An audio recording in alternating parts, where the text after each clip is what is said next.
Queremos también saludar a aquellos que están conectados, que nos ven en nuestro canal de YouTube, en nuestra fanpage, también que nos escuchan en nuestros podcasts, en Spotify. El Señor les bendiga, muy bienvenidos. ¿Y qué tal si todos los presentes les damos un fuerte aplauso a todos esos que están conectados del otro lado de la pantalla o escuchándonos por ahí?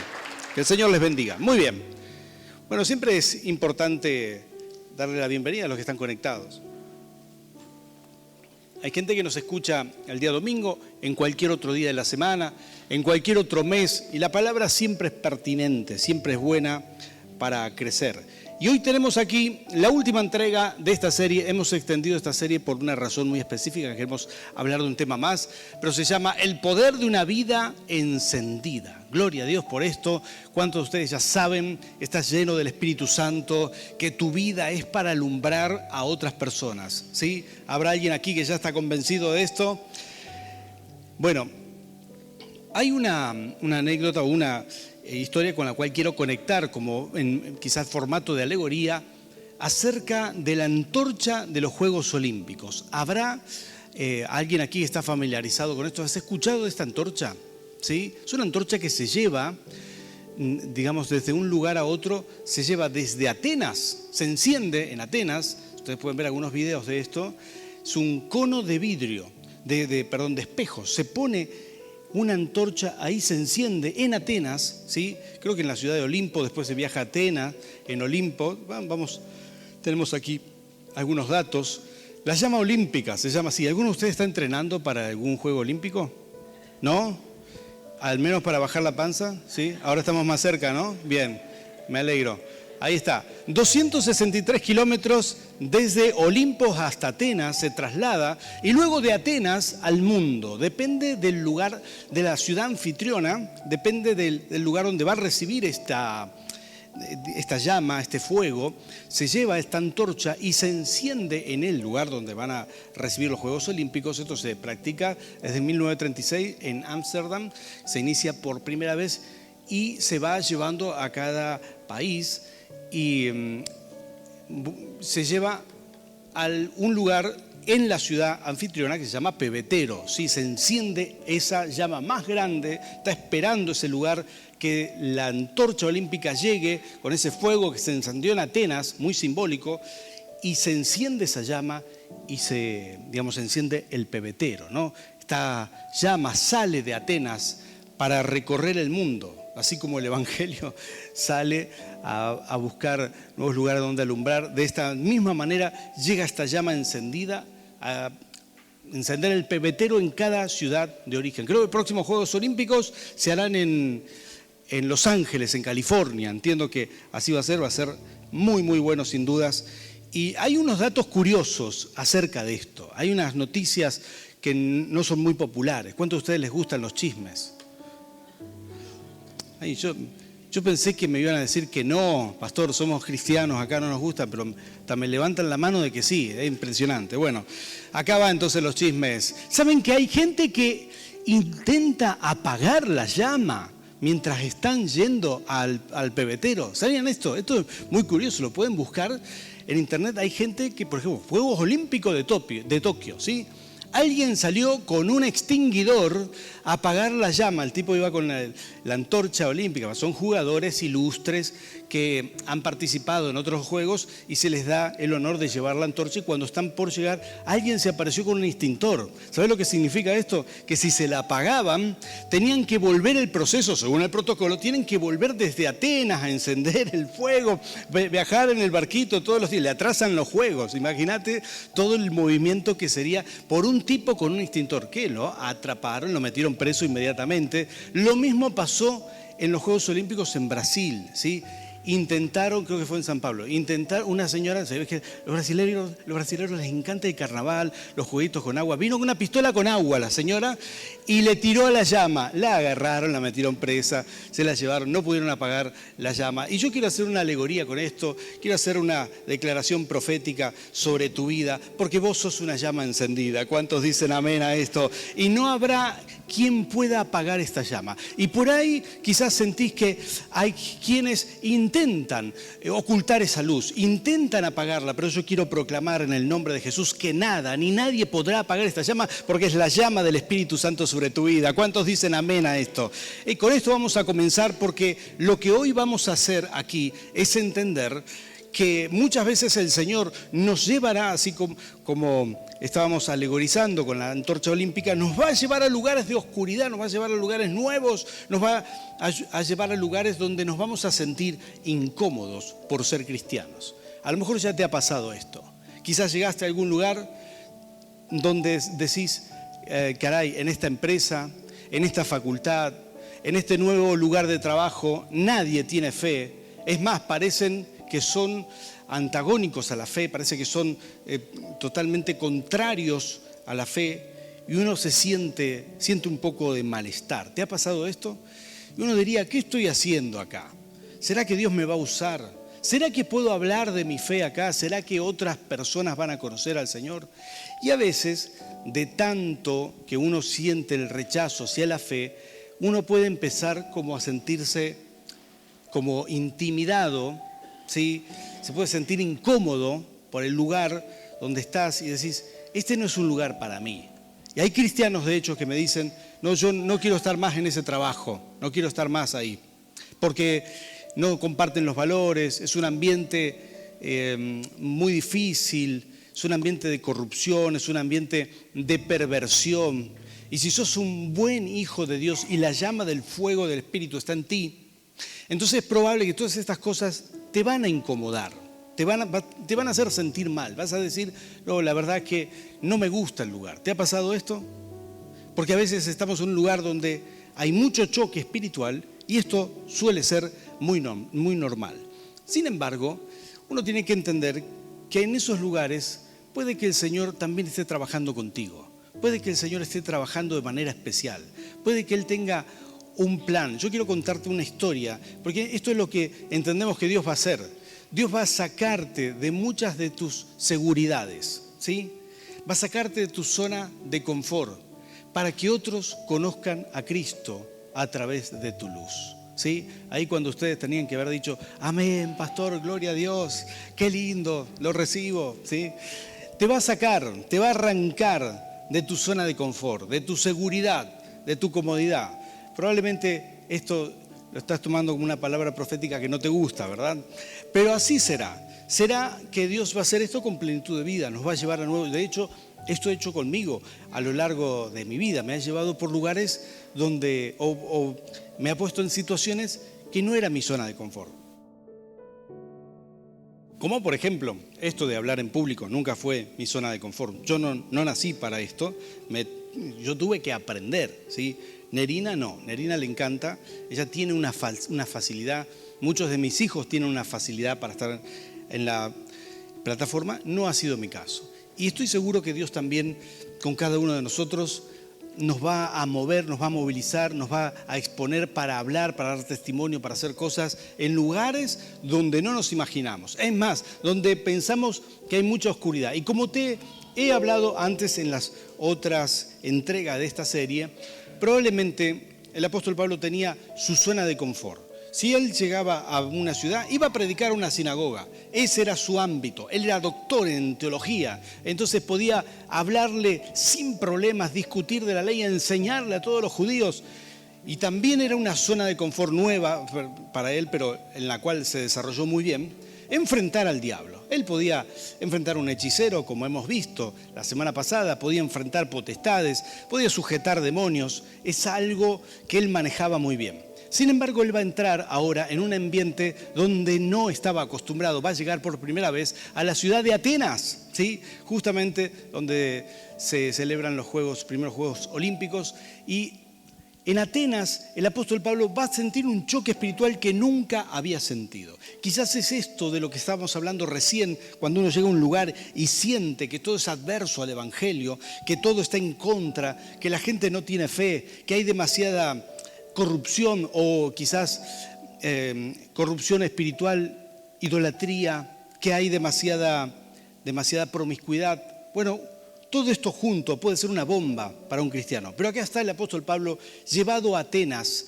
llevado a este lugar de una manera especial. Y esto es lo que dice la Biblia cuando pisó la provincia de Acaya, donde estaba Corintios y Atenas, y dice que mientras Pablo los esperaba en Atenas, le indignaba, diga conmigo, indignaba. Gracias, esto es importante, subráyelo. Indignaba, le indignaba en su espíritu ver que la ciudad estaba llena de ídolos. Esta ciudad adoraba, tenía mucha idolatría, no adoraba a Dios, no conocía a Dios, pero tenía mucha idolatría, sumado a otros elementos como la filosofía griega, ¿no? Entonces tenía todos estos factores que le afectaban. Y el apóstol Pablo llega a Atenas y empieza a tener esta lucha espiritual. Mira, esta lucha no la tuvo cuando estuvo en Filipos. ¿Cuántos se acuerdan del carcelero que se convirtió en Filipos? ¿Sí? No, el apóstol Pablo no tuvo problemas en predicarle a las autoridades, al carcelero, en hacer liberación a una joven endemoniada. El diablo era un ámbito que él manejaba, o el mundo espiritual maligno lo manejaba muy bien. Pero cuando llega a Atenas, había algo diferente en Atenas. En Atenas él se sentía afligido, como dijimos recién, como leímos, indignado por lo que vivía. Quizás las cosas que había visto, esos puertos donde llegaban los mercaderes. Mira, voy a mostrarte algunas cosas, voy a decirte algunas cosas que menciona la historia acerca de Atenas y de Corintios. Por ejemplo, Corinto, como puerto comercial crucial, era notorio por su inmoralidad sexual, al tal punto que su filosofía era comer y beber, que mañana moriremos. Esa frase viene de Corintios. La expresión corintizar se hizo sinónimo de vivir en desenfreno, ¿sí? Cuando alguien quería hablar del desenfreno, en cualquier lugar del mundo de ese tiempo, decía, vamos a corintizar este lugar, vamos a vivir sin desenfreno. Porque esta era la idea que tenía la gente. Bueno, ahí el apóstol Pablo plantó una de las iglesias, las cuales más conocemos porque están las cartas a los corintios. Y uno dice, wow, pero estos corintios tenían todos los problemas. Bueno, claro, pero ahí está el contexto. De esa cultura venían. Era una cultura de idolatría, de inmoralidad sexual y también una cultura de filosofía y humanismo griego. Entonces, en Atenas, sobre todo, estaba dominada por el humanismo absoluto y la búsqueda del conocimiento sin Dios. Atención con esto. Las escuelas filosóficas de los epicúreos, por ejemplo, eran conocidas porque buscaban el hedonismo. ¿Cuál era el mayor placer? Eso es lo que es el hedonismo, ¿sí? Y las escuelas de filosofía de los estoicos se exaltaba la autosuficiencia humana y el conocimiento por el saber. El apóstol Pablo llega y empieza a ver que tenías por un lado gente idólatra, gente inmoral y gente humanista. Ahí están los albores de la filosofía griega. Bueno, en realidad ya estos son los estoicos tardíos, los epicúreos tardíos, ya tenían un par de siglos desarrollándose, y el apóstol Pablo llega y se encuentra con todo esto y dice, ¿por dónde voy a empezar a predicar? Y probablemente él hace algunas noches antes de dormir alguna oración que vos y yo hemos hecho quizás en algún momento y decimos, Señor, no sé qué hago en este lugar, no puedo con esta gente, sé que tengo que ser luz, pero no puedo, no sé ni por dónde empezar, me quiero ir de aquí. ¿Te ha pasado esto? ¿Te querés ir de un lugar porque sentí que no es tu lugar? Esa empresa no es para vos, ahí el ambiente espiritual no te agrada, ese lugar, esa facultad, ese lugar no es para ti y decís, no, me tengo que ir de este barrio, me tengo que ir de este lugar, no me gusta, siento que esto no es para mí, está demasiado pervertido. Bueno, el apóstol Pablo hizo esta oración quizás una y otra vez por varias noches hasta que un día, vamos a leer juntos, esta es la palabra central, a partir de esto vamos a dar algunas enseñanzas, pero esto es Hechos capítulo 18, versículo 9 y 10, y dice que una noche el Señor le dijo a Pablo en una visión, no tengas miedo, sigue hablando y no te calles, pues yo estoy contigo. Nadie se va a atrever a hacerte daño, porque tengo mucha gente. Alguien diga conmigo, tengo mucha gente en esta ciudad. Esto es algo que vamos a declarar en nuestras ciudades, que el Señor todavía tiene propósito, tiene mucha gente que ha de convertirse y que tu luz es muy importante. ¿Cuántos dicen amén a esto? Esto es lo que estaba sucediendo en ese momento. El apóstol Pablo se sentía absolutamente atacado, se sentía pequeño frente a todo lo que estaba viviendo, pero si hay una característica fuerte del poder de una vida encendida, es que Dios nos va a respaldar. Siempre Dios te va a respaldar. El Señor va a estar contigo.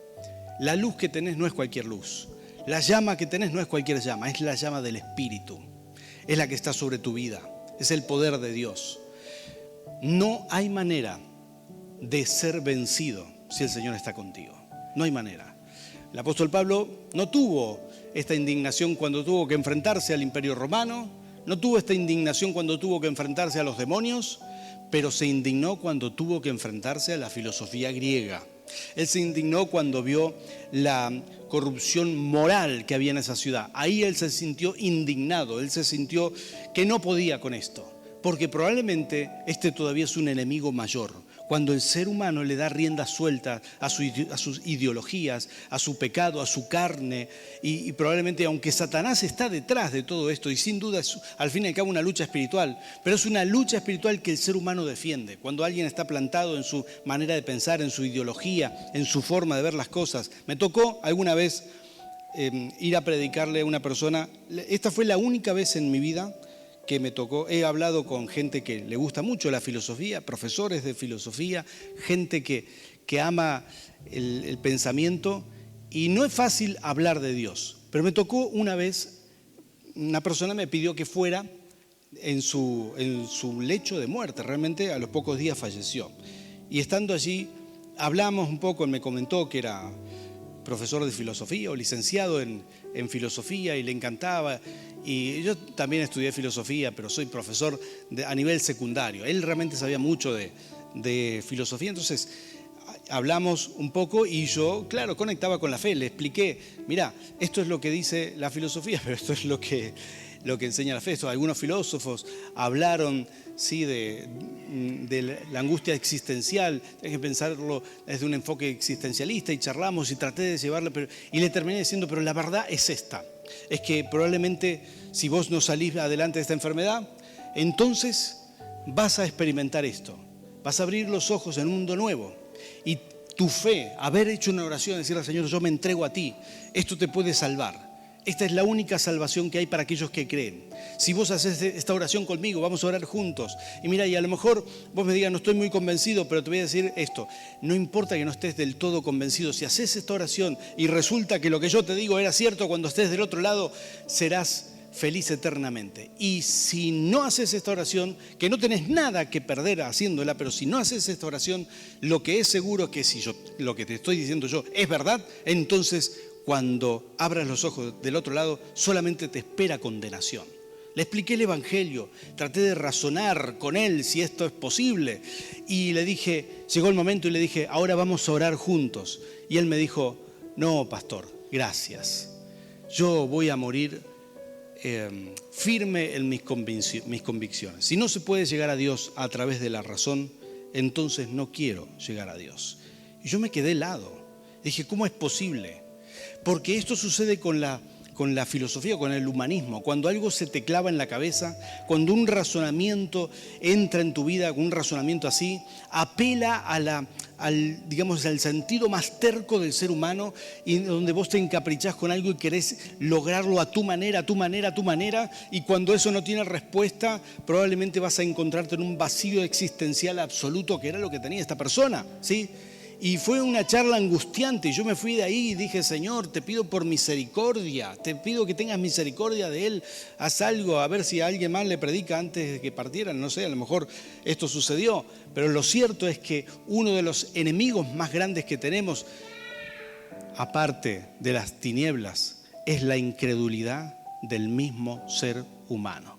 Y esta incredulidad tiene sus manifestaciones, sus formas, tiene su libertinaje. Entonces tenemos que enfrentar esto. El apóstol Pablo se indignó cuando vio todo esto, porque dijo, esto es más grande, esto es más serio que el mismo diablo y todos los demonios. Esto es más serio.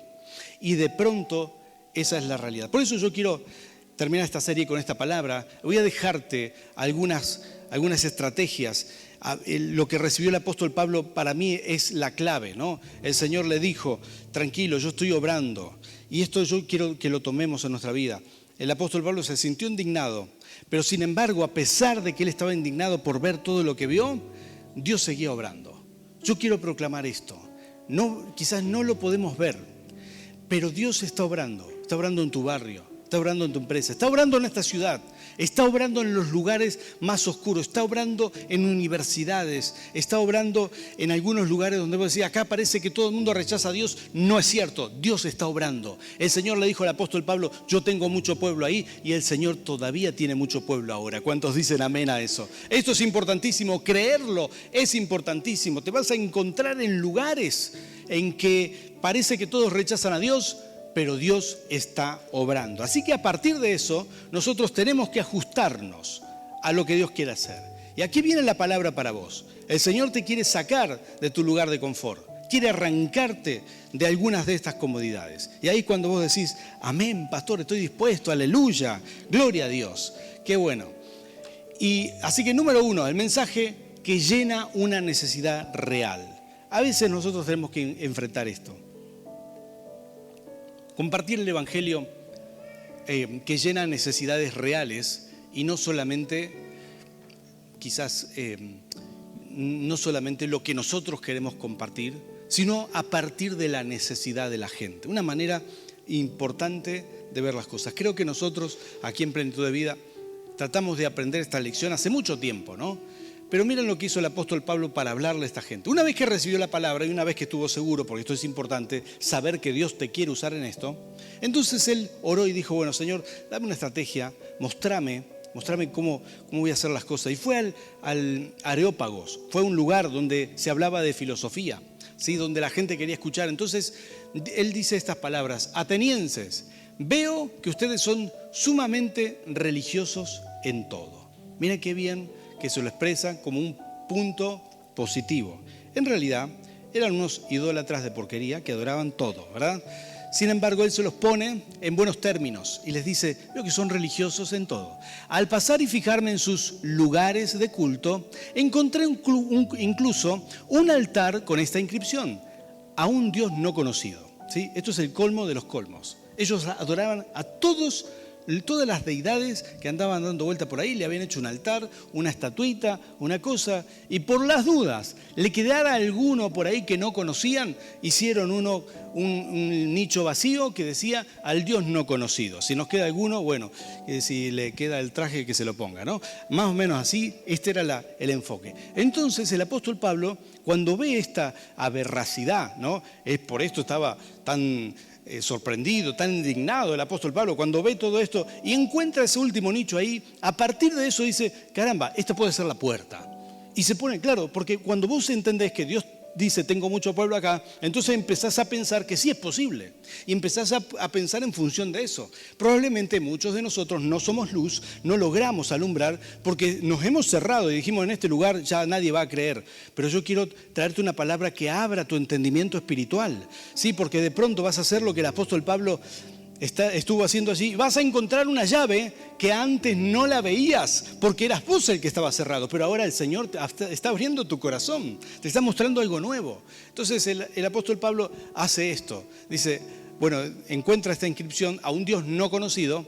Pues bien, de eso que ustedes adoran sin conocer es de lo que yo vengo a hablarles. Así que a través de ese Dios no conocido comienza el apóstol Pablo a enseñar y a predicar de Dios. Y en el Areópagos, un lugar extraordinario donde se hablaba de filosofía, donde la gente estaba siempre esperando un conocimiento nuevo, ahí les habla del Señor, les habla de una necesidad que ellos tenían, a partir de una necesidad que era una necesidad quizás un poco extraña, pero era su necesidad. Lo único que ellos necesitaban quizás es sentir que contemplaban todo, que conocían todo. Y él viene a llenar una necesidad y a decirle, mire, ustedes creen que conocen todo, pero les falta conocer un Dios, el más importante de todos, el creador del universo, y empieza a predicarles. Y para ellos esto fue impactante. Muchos creyeron, muchos se fueron con él y formaron la iglesia. Y esto me parece extraordinario porque cuando llenamos la necesidad verdadera y real de las personas, ¿qué necesidad tiene la gente hoy?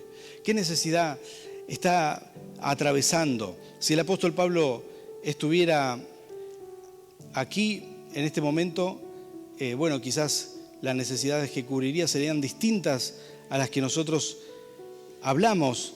La gente tiene vacío existencial, la gente tiene ansiedad. Hay cosas que el humanismo no puede llenar, solamente lo puede llenar el Señor, y seguramente el apóstol Pablo de eso hablaría, ¿no? Y quizás nosotros como iglesia es este el enfoque que tenemos que tener. Tenemos que pensar, abrir nuestro corazón y ver cuál es la necesidad real de la gente. La gente está tratando de vivir en un mundo material, no encuentra. Quizás, bueno, hay filosofías nuevas, hay un humanismo, hay mindfulness, hay coaching, hay un montón de cosas, pero nada de esto es suficiente. Solamente Cristo es suficiente para llenar ese vacío interior. ¿Cuántos dicen amén a esto? Y este es el enfoque que nosotros debemos tener. Número 2, actitud flexible a lo que Dios pide de nosotros. Esto es importante, flexible. ¿Cuántos de ustedes son flexibles? Gloria a Dios por el pastor Fabio, que es flexible, ¿sí? Después tendremos que preguntar a la esposa a ver si es cierto, pero esto es lo que sucede. Los demás no les gusta la palabra flexibilidad, me parece, ¿no? Pero a lo mejor con esto yo puedo llegar a convencerte un poco. Pero, ¿qué sucedió aquí? Bueno, el apóstol Pablo llegó y comparte, después de mucho tiempo le envía una carta a los Corintios, dice: me he hecho a todos con todos, ¿sí? Para por todos los medios salvar a algunos.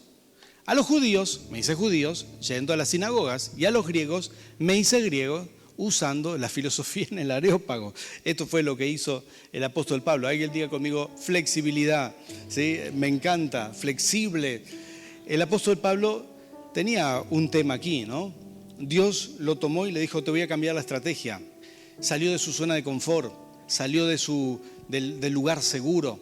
Él ya había desarrollado una estrategia, le hablaba a los judíos, era experto en teología, como te dije.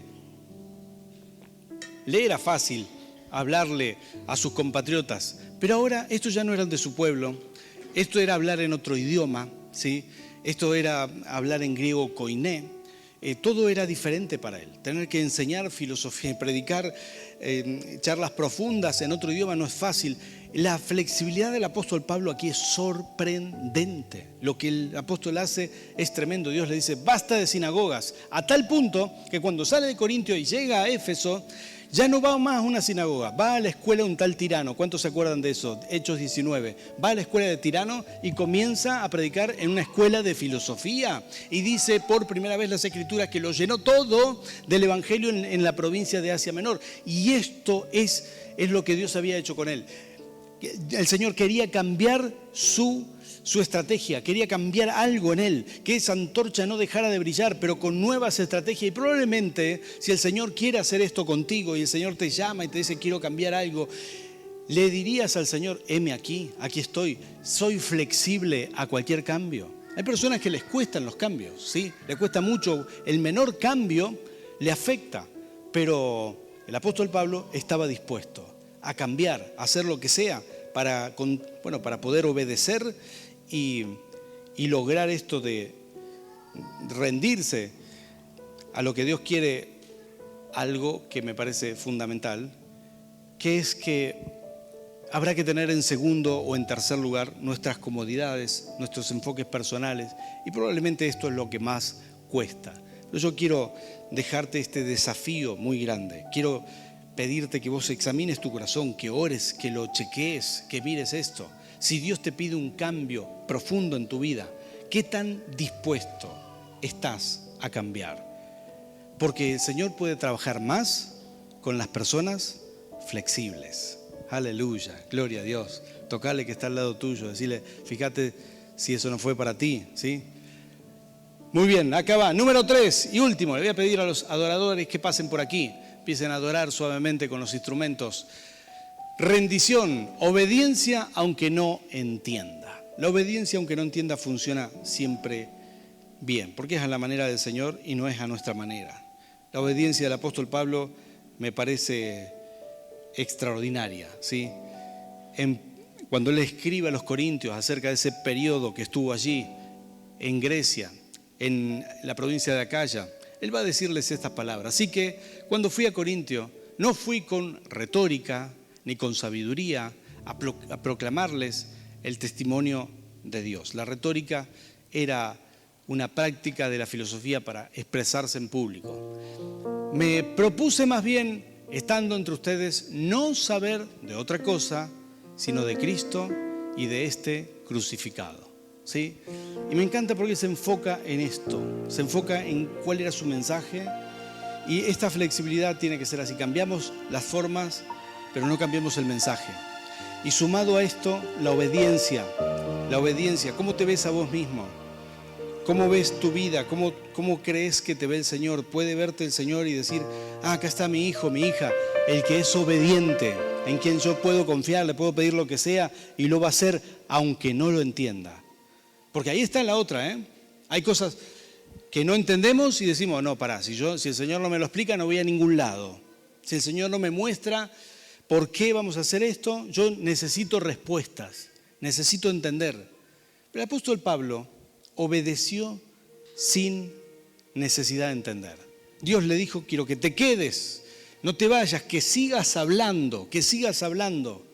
El apóstol Pablo obedeció y le fue muy bien, ¿sí? Se abrió una iglesia en Grecia, se abrió una iglesia en Europa, ¿sí? El evangelio saltó de continente y el evangelio llegó hasta nuestros días, solamente porque hubo gente extraordinaria que un día obedeció. La obediencia tiene algo tan maravilloso. ¿En qué cosas tenés que obedecer vos? ¿Qué cosas Dios te pide? ¿Qué cosas tenés que rendir tu yo, tu carne, tus deseos personales?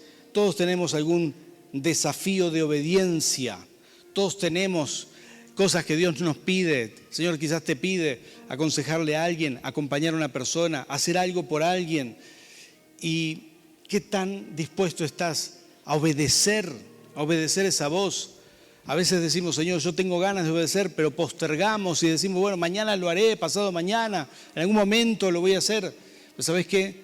La obediencia tiene un factor importante, la velocidad, la rapidez con la que obedezcas, ¿sí? No era lo mismo que el apóstol Pablo dijera, bueno, Señor, tenés mucha gente en esta ciudad, así que después de una vuelta de un año voy a volver y voy a cumplir la misión. No. La obediencia es obediencia si se hace en el tiempo correcto, si no es desobediencia. Y esa parte a veces no la entendemos. Y es importante obedecer en el momento que Dios te pide. Y muchas veces yo he conocido gente que Dios le habló, le dijo, quiero que me sirvas, quiero que trabajes así, asá, que hagas estos cambios. Y sabían que lo tenían que hacer, pero lo postergaron. Y cuando uno posterga, cuando uno no obedece en tiempo y forma, estás transitando en un tiempo de desobediencia. Por eso, déjame que te concluya con esta palabra.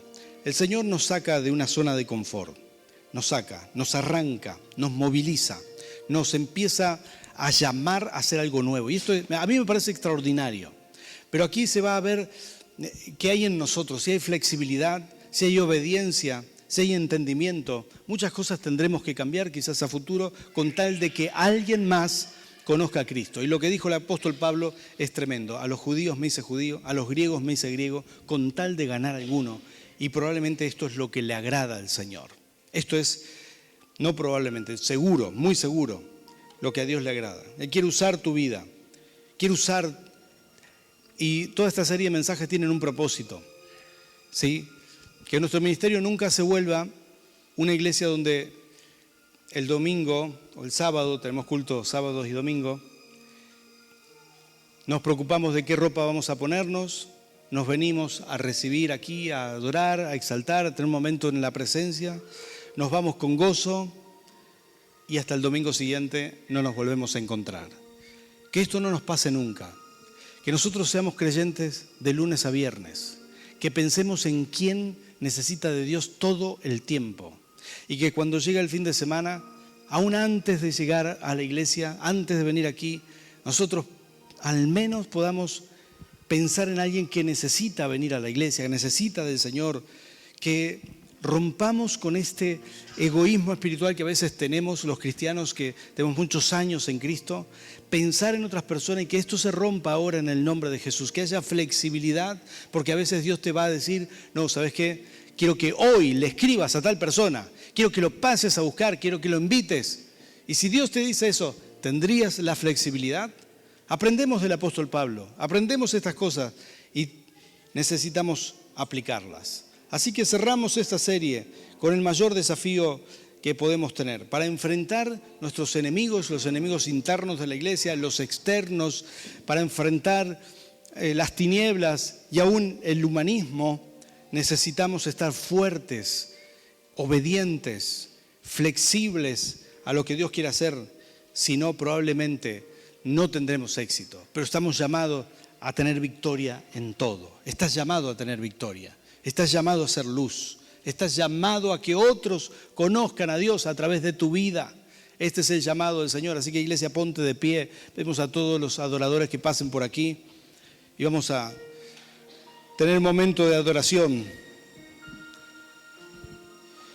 Pero esto es importante. Que puedas hacer ahora conmigo una oración poderosa, determinante en el Espíritu. Te animas a hacer esta oración y le digas, Señor, yo me rindo un poco más a ti. Quiero ser un hijo tuyo, maduro. Un hijo tuyo que logra escucharte y obedecer. Un hijo tuyo que logra recibir una palabra y aplicarla. Alguien en quien puedas confiar. ¿Te animás a hacer esta oración? Esto es personal, absolutamente personal. Es como decirle, heme aquí, Señor. Aquí estoy, envíame a mí. Es una oración para decirle, Señor, podés usarme. Vamos a adorarle, Señor.